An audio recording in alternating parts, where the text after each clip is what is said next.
Staff Sergeant Maria Rodriguez adjusted her rifle scope one final time as the Afghan winter wind cut through her position on the mountainside. The date was December 24th, 2011, and while families back home in Texas were preparing for Christmas morning, she was 7,000 miles away, watching over a dangerous valley where her fellow soldiers were about to walk into what could become their worst nightmare. Maria had been stationed at Forward Operating Base Chapman for 8 months now. At 26 years old, she was one of the few female snipers deployed in the region, and she had earned every ounce of respect from her male counterparts through skill, determination, and nerves of steel.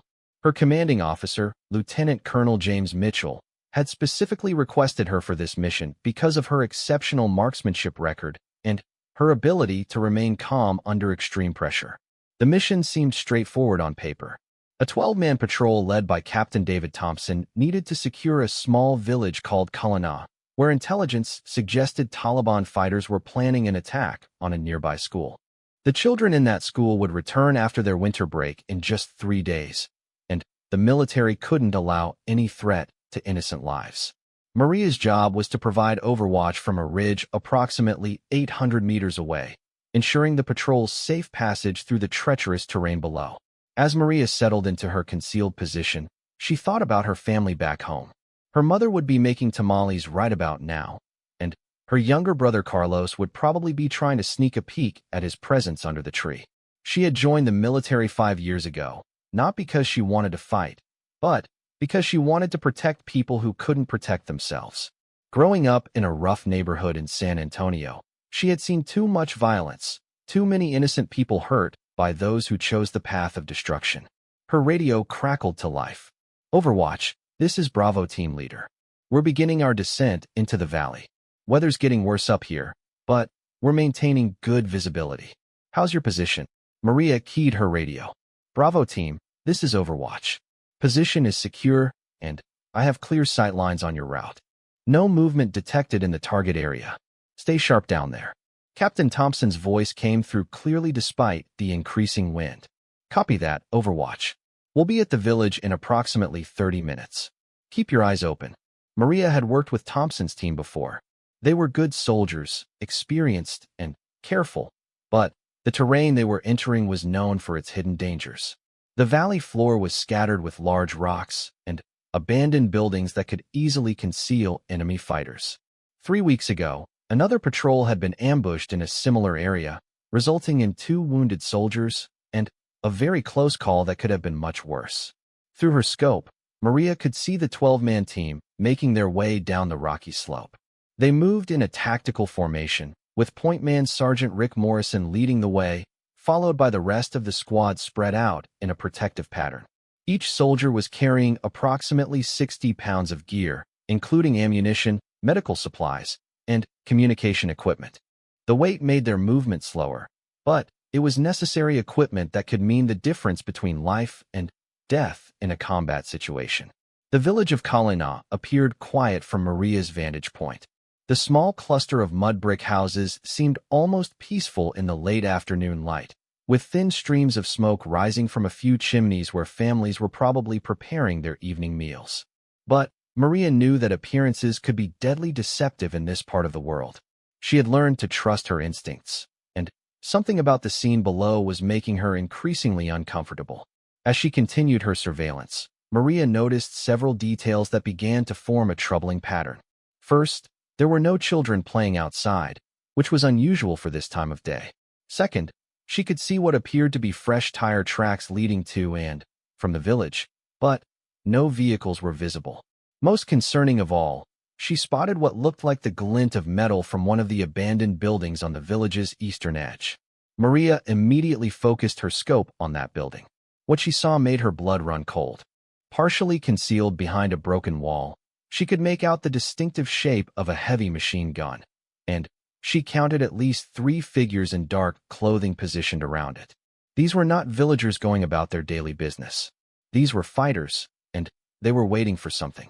Her radio crackled again. "Overwatch, we're 10 minutes out from the village. Still no contact. Looking good so far." Maria's heart began to race. She could see what Captain Thompson couldn't from his position on the valley floor. The patrol was walking directly into an ambush. The enemy fighters had chosen their position perfectly, with clear fields of fire that would allow them to attack the American soldiers from multiple directions once they entered the village square. She keyed her radio urgently. "Bravo, team leader, this is Overwatch. I'm seeing suspicious activity in the village. Recommend you halt your advance immediately." But as soon as she released the radio key, she realized something that made the situation infinitely worse. Her radio was dead.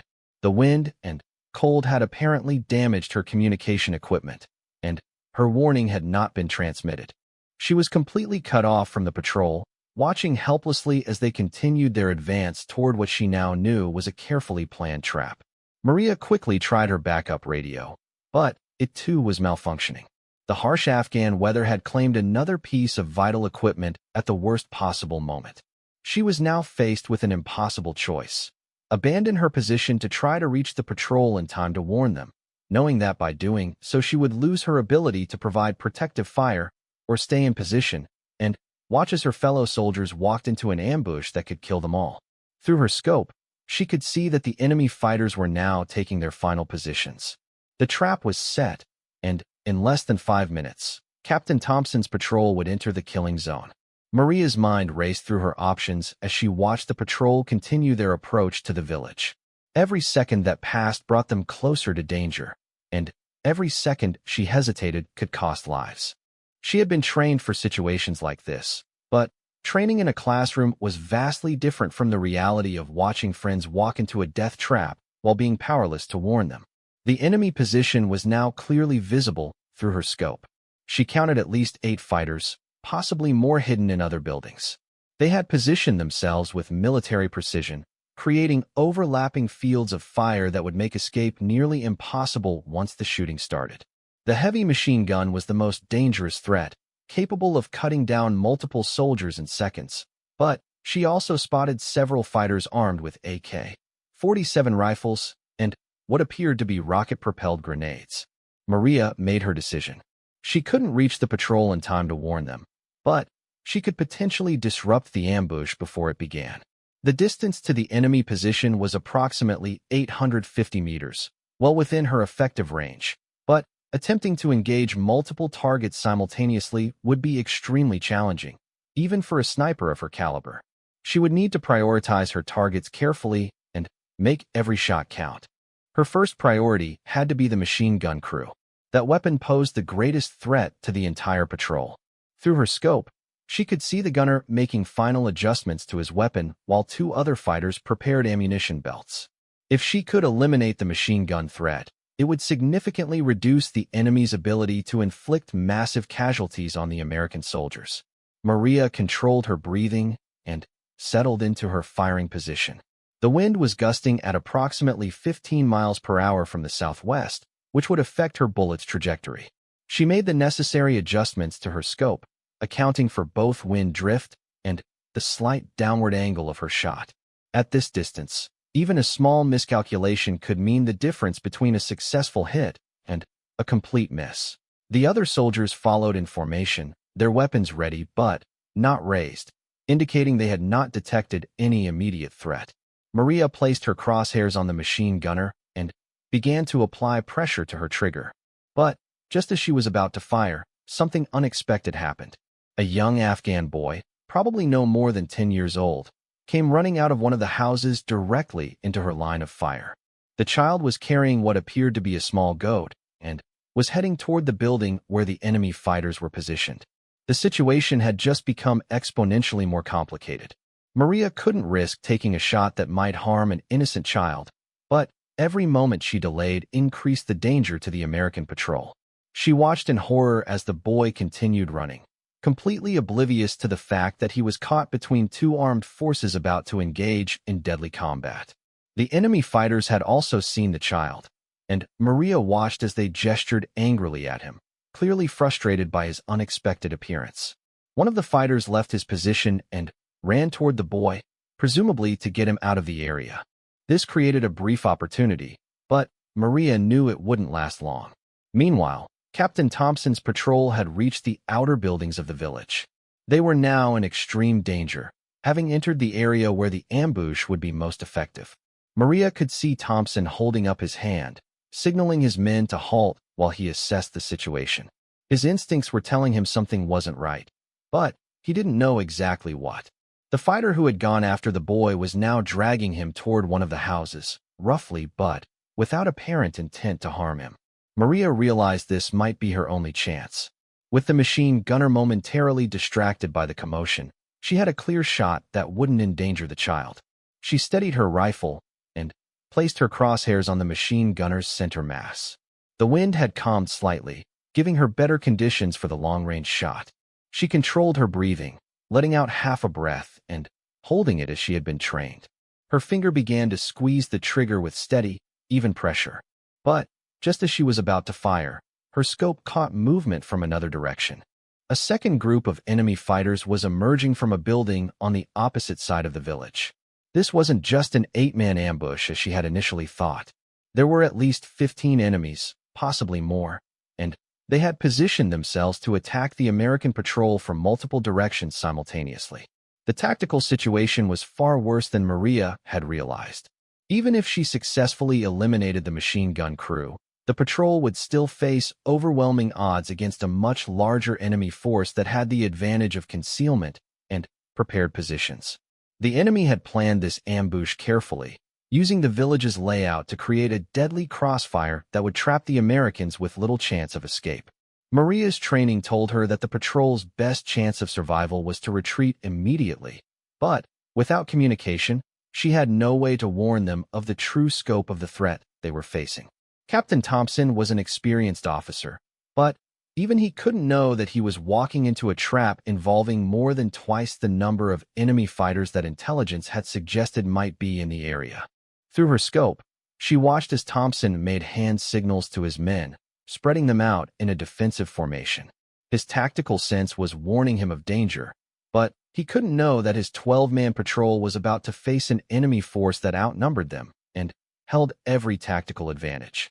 The child had now been pulled to safety, but Maria realized that her window of opportunity was rapidly closing. The enemy fighters were finalizing their positions, and within minutes, they would spring their trap. She had to act now, but the question remained, what could one sniper do against such overwhelming odds? The answer came to her as she remembered something her instructor had told her during sniper school. Sometimes the value of a sniper wasn't in the number of enemies they could eliminate, but in the confusion and disruption they could create at a critical moment. If she could disrupt the enemy's timing and coordination, she might give the patrol a chance to react before the full ambush was sprung. Maria made her choice. She would take the shot. Maria's finger tightened on the trigger as she made her final preparations for what could be the most important shot of her military career. The machine gunner was still in her sights, and she knew that eliminating him would be crucial to giving the patrol any chance of survival.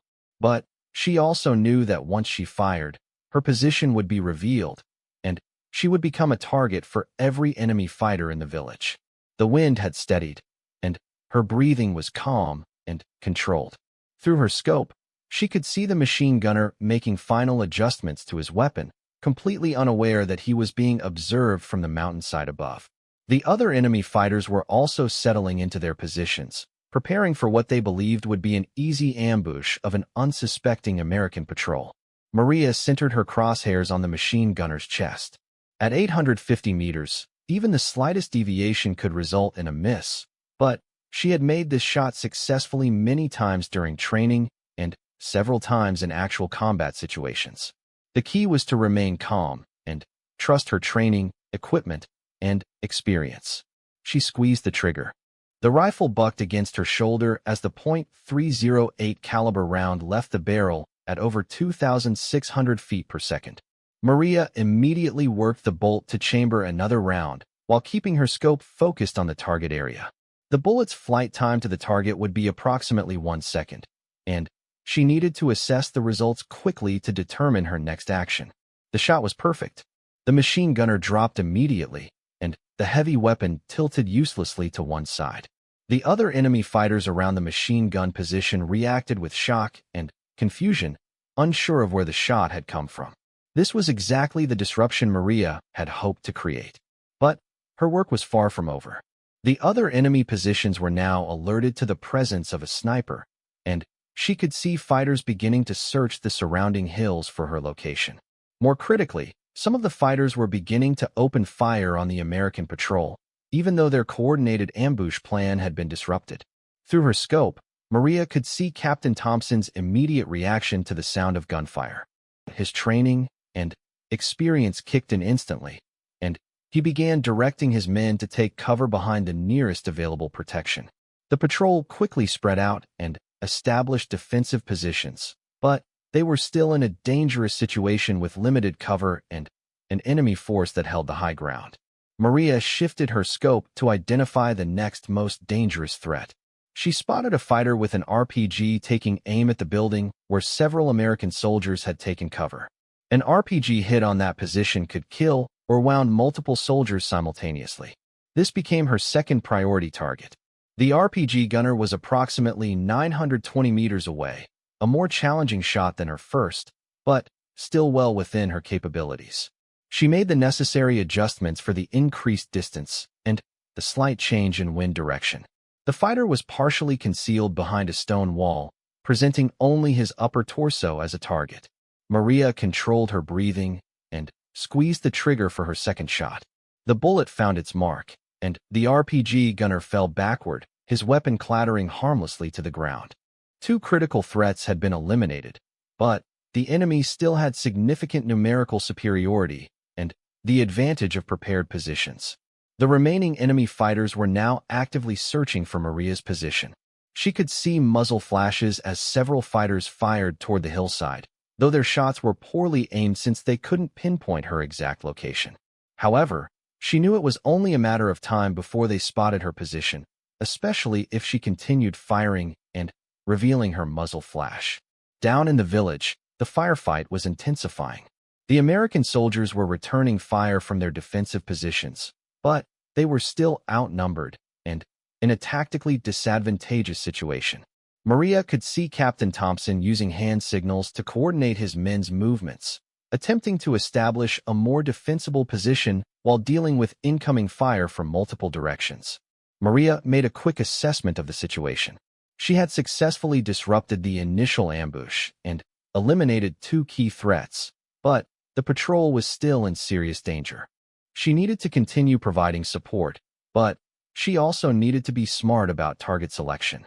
Every shot she fired would make it easier for the enemy to locate her position.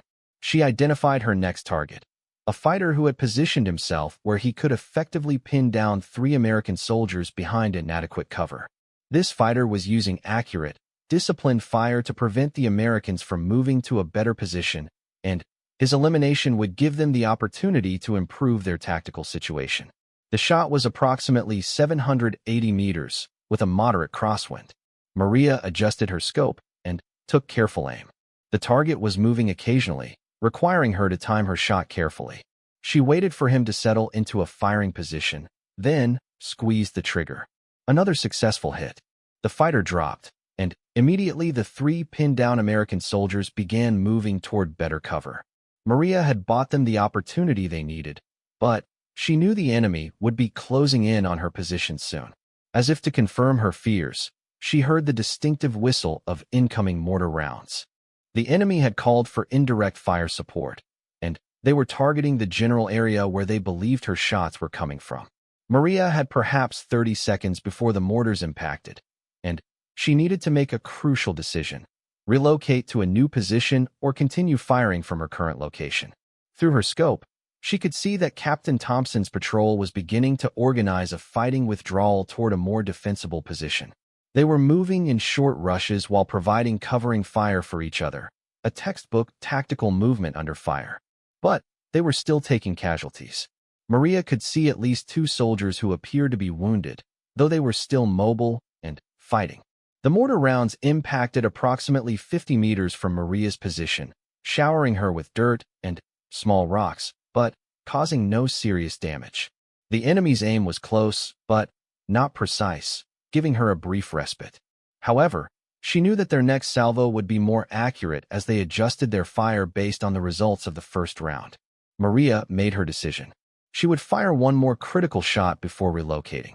Looking through her scope, she identified the enemy fighter who appeared to be directing the others' movements.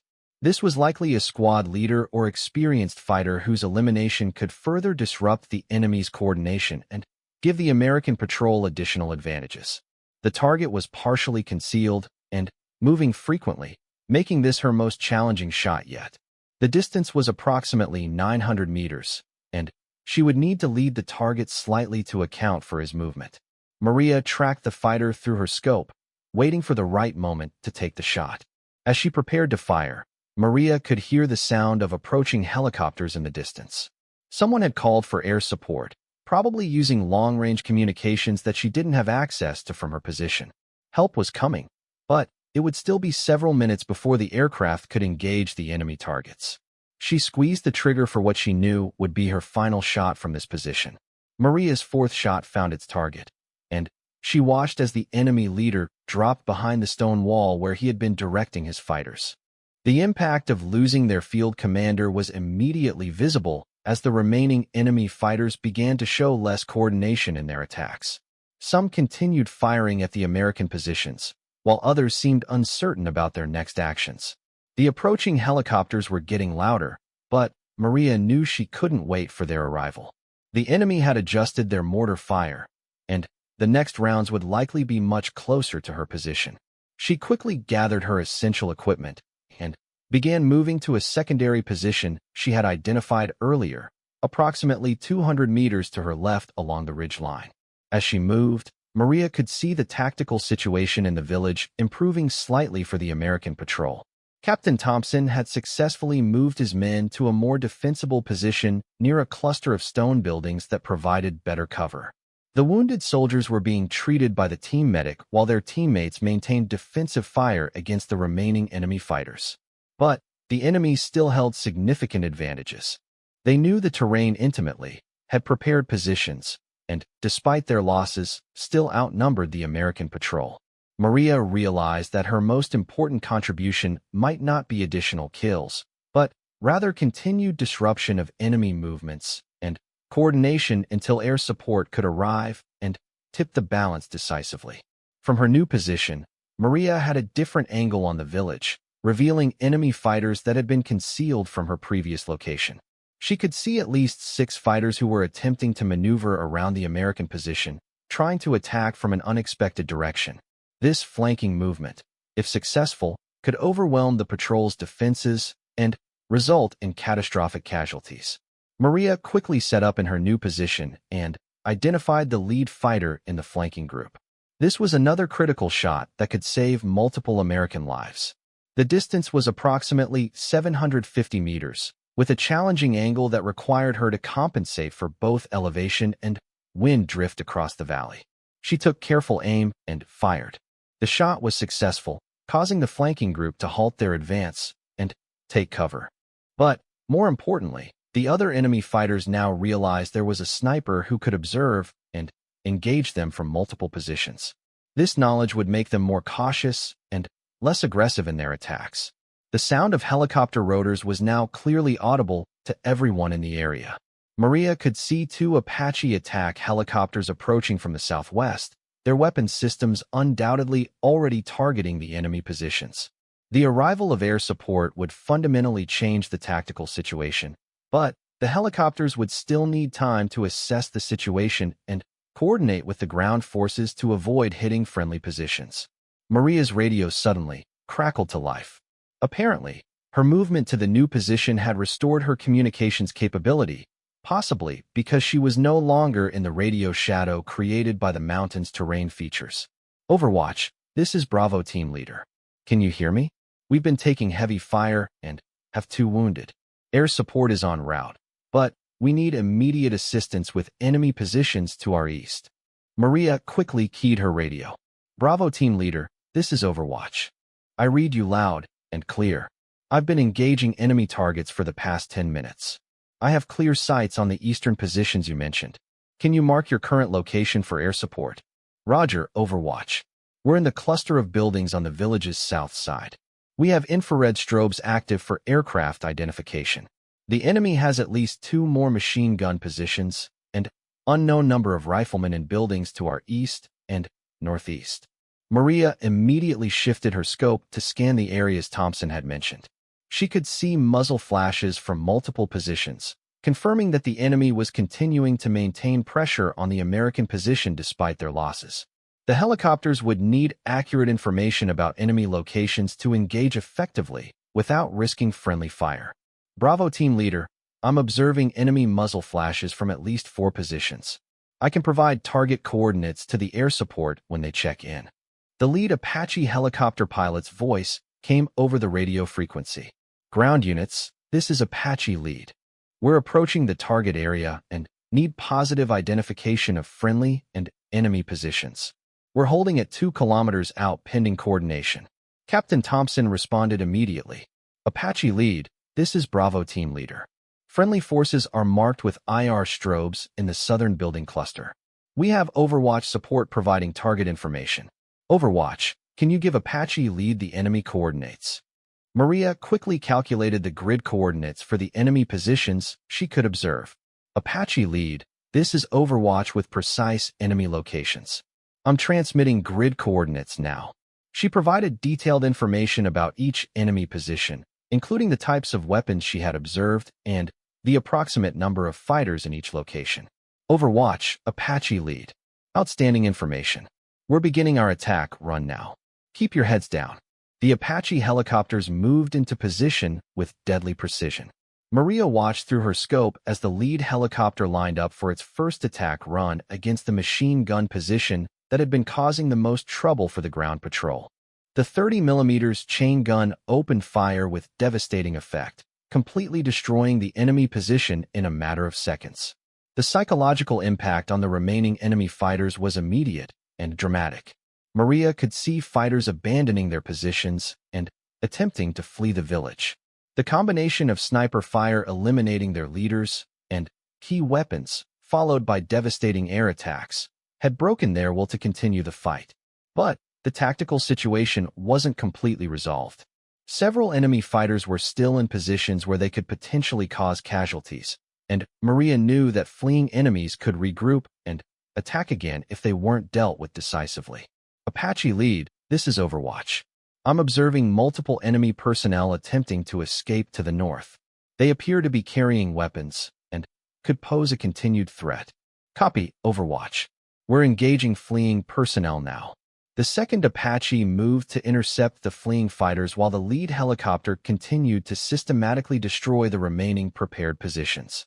Maria continued to provide observations and target updates, ensuring that the air support could engage effectively while maintaining complete situational awareness. Within 15 minutes, the immediate threat had been eliminated. The village was secure, and Captain Thompson's patrol was able to begin tending to their wounded and preparing for evacuation. Medical helicopters were already en route to transport the injured soldiers to the Combat Support Hospital at Bagram Air Base. As Maria began to pack her equipment for the return journey to base, she reflected on what had just occurred. Her decision to engage the enemy despite being outnumbered and isolated had likely saved the lives of 12 fellow soldiers. The mission that had started as a routine patrol had turned into a significant engagement, but it had ended successfully because of teamwork, training, and the willingness to take decisive action when lives were at stake. But Maria also knew that the day's events would require extensive debriefing and analysis. Questions would be asked about how intelligence had so significantly underestimated the enemy presence in the village, and procedures would likely be reviewed to prevent similar situations in the future. For now, though, the most important thing was that everyone was going home alive. The journey back to Forward Operating Base Chapman took nearly 4 hours, as the patrol had to move carefully while carrying 2 wounded soldiers who, despite their injuries, were in stable condition and expected to make full recoveries. Maria maintained her Overwatch position during the return trip, ensuring no enemy forces attempted to pursue or ambush the withdrawing American forces. As the sun began to set on Christmas Eve, Maria finally reached the base perimeter. She was exhausted, both physically and emotionally, from the intensity of the day's events. The adrenaline that had sustained her through the firefight was wearing off, and the full magnitude of what had occurred was beginning to sink in. Lieutenant Colonel Mitchell was waiting for her at the base entrance, along with several other officers who had been monitoring the situation from the Tactical Operations Center. The expression on Mitchell's face was one of relief mixed with intense curiosity about exactly what had happened during the engagement. "Sergeant Rodriguez," Mitchell said as Maria approached, "I need a full debrief immediately, but first I want you to know that Captain Thompson has already reported that your actions today saved the lives of his entire patrol. We're going to want a detailed account of everything that happened out there." Maria nodded, though she was still processing the events herself. "Yes, sir. I'll provide a complete report, but I need to emphasize that this was a team effort. Without the professionalism and tactical skill of Captain Thompson's patrol, and without the rapid response of the air support, the outcome could have been very different." The debriefing lasted well into the evening. Maria provided a minute-by-minute account of her observations, decisions, and actions during the engagement. Intelligence officers analyzed her information to understand how their pre-mission assessment had so seriously underestimated the enemy presence in the village. The consensus was that the enemy had moved additional fighters into the area specifically to conduct this ambush, probably based on their own intelligence about American patrol patterns. What made the enemy's plan particularly dangerous was its sophistication. They had positioned fighters not just to attack the patrol directly, but to cut off escape routes and prevent reinforcement. If the ambush had proceeded as planned, the 12-man American patrol would have faced overwhelming odds with little chance of survival or escape. Maria's intervention had disrupted the enemy's timing and coordination at the critical moment. Her elimination of the machine gun crew and other key targets had prevented the ambush from achieving its full devastating potential. More importantly, her continued engagement had forced the enemy fighters to focus on locating and neutralizing her position, reducing their ability to concentrate fire on the patrol. As the debriefing concluded, Colonel Mitchell made an announcement that surprised Maria. "Sergeant Rodriguez, your actions today exemplify the highest standards of military service. You identified a threat that our intelligence had missed. You took decisive action despite being outnumbered and isolated. And you maintained effective fire against enemy positions while coordinating with air support to ensure mission success. I'm recommending you for the Bronze Star Medal for Valor in Combat." Maria was stunned. The Bronze Star was one of the military's highest decorations for heroic achievement in combat, and she had never imagined that her actions would be considered worthy of such recognition.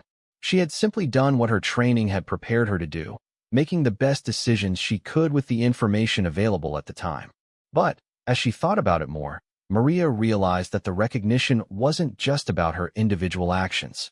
It was about the importance of every soldier being prepared to exceed their assigned role when the situation demanded it. Her mission had been to provide overwatch, but circumstances had required her to become an active participant in the firefight. Her willingness to adapt and take initiative had made the difference between mission success and potential catastrophe. Christmas morning dawned clear and cold at Forward Operating Base Chapman. Maria woke early, as was her habit, but this Christmas was unlike any other in her life. The events of the previous day had reminded her powerfully of why she had chosen military service and why the mission of protecting others was so important to her. Captain Thompson found her in the mess hall, eating breakfast and reading a letter from home. He approached with a cup of coffee and asked if he could join her. Thompson was a respected officer, known for his tactical skill and concern for his soldiers' welfare, and Maria was honored by his attention. "Sergeant Rodriguez," Thompson began, "I wanted to personally thank you for what you did yesterday. My men and I are alive today because you saw what we couldn't see and acted decisively when it mattered most. That's the kind of leadership and courage that makes me proud to serve alongside soldiers like you." Thompson paused, then continued, "I also wanted you to know that the wounded soldiers from my patrol are both doing well. They'll be back on duty within a few weeks, and they specifically asked me to tell you how grateful they are. We all understand that you put yourself at significant risk to protect us." Maria was touched by Thompson's words, but she also felt compelled to share her own perspective. "Sir, yesterday reminded me why we're here and what we're fighting for. When I saw that little boy running through the village, completely innocent of the danger around him, it reinforced my conviction that our mission is about protecting people who can't protect themselves. That's what made the risk worthwhile. Later that morning, Maria received a radio call that would make Christmas 2011 even more memorable. Her mother had somehow managed to get a message through to the base, wishing her a Merry Christmas and telling her how proud the family was of her service. The call lasted only a few minutes due to communication limitations, but it provided an emotional connection to home that reminded Maria of everything she was fighting to protect. The rest of Christmas Day was spent in the routine activities of military life, but there was a different atmosphere on the base. Word had spread about the previous day's engagement, and Maria found herself receiving congratulations and expressions of respect from soldiers throughout the installation. She was uncomfortable with the attention at first, but she gradually came to understand that her actions had provided an example of the courage and dedication that every soldier aspired to demonstrate. 3 weeks later, Maria stood at attention in front of the assembled soldiers of Forward Operating Base Chapman as Lieutenant Colonel Mitchell pinned the Bronze Star Medal to her uniform. The citation read, in part, for exceptionally valorous conduct in action against an armed enemy force. Sergeant Rodriguez's decisive actions under fire, her accurate long-range engagement of multiple enemy targets, and her effective coordination with air support elements directly resulted in the successful completion of a combat mission and the preservation of American lives. But, for Maria, the real meaning of that Christmas Eve engagement wasn't captured in the formal language of military citations. It was found in a letter she received several months later from the school in Kalina, the same school that the patrol had been trying to protect. The letter, written by a teacher and translated into English, thanked the American soldiers for ensuring that the children could return safely to their classes after winter break. The letter reminded Maria that military actions, even those lasting only minutes, could have consequences that extended far beyond the immediate tactical situation. Her split-second decision to engage the enemy had protected not just 12 American soldiers, but also the innocent civilians who would have suffered if the ambush had succeeded and the enemy had gained control of the village. Years later, Maria would look back on Christmas Eve 2011 as the day that defined her understanding of military service. It wasn't about the medals or recognition, though those were meaningful acknowledgments of her service.